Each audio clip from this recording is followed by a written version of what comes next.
లియోగాడికి డ్రూల్స్ company నుంచి ఒక parcel వచ్చిందండి. ఈ పార్సెల్‌లో అయితే చాలా ఐటెమ్స్ అయితే ఉన్నాయి. డ్రూల్స్ ప్రొడక్ట్స్ అన్నీ గూడా మనకి అఫోర్డబుల్ ప్రైసెస్‌లో అయితే వస్తాయి. డ్రూల్స్‌లో బిస్కెట్స్ వచ్చేసి మనకి ఓవెన్ బేక్డ్ చికెన్ అండ్ ఎగ్‌తో చేసిన బిస్కెట్స్ వస్తాయండి.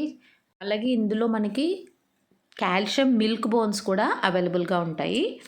డ్రూల్స్ చికెన్ చంక్స్ అయితే పెట్స్ చాలా ఇష్టంగా తింటాయండి. ఈ కెన్నెల్ లాగా ఉండే ఈ హౌస్ అయితే పంపించారు. ఇదైతే విరిగిపోయి వచ్చింది గానీ చాలా క్యూట్‌గా ఉందండి. ఇవన్నీ పెట్టుకోవడానికి కూడా బావుంటుంది.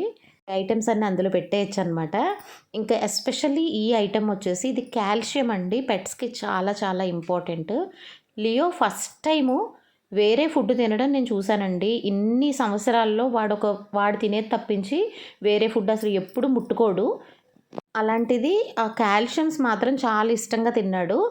ఓపెన్ చేస్తుంటేనే మాకు అర్థం కాలేదు. ఇదేంటి ఇలా ఉంది, భలే వెరైటీగా ఉందనుకుంటుంటే మా చుట్టూ తిరుగుతున్నాడు. ఏంటని చూస్తే దాన్ని లిక్ చేస్తున్నాడనమాట. ఓపెన్ చేసి ఇస్తే తింటాడేమో అని ఓపెన్ చేస్తే 2 మినిట్స్‌లో తినేసాడండి. వాడికి అంత నచ్చేసిందసలు.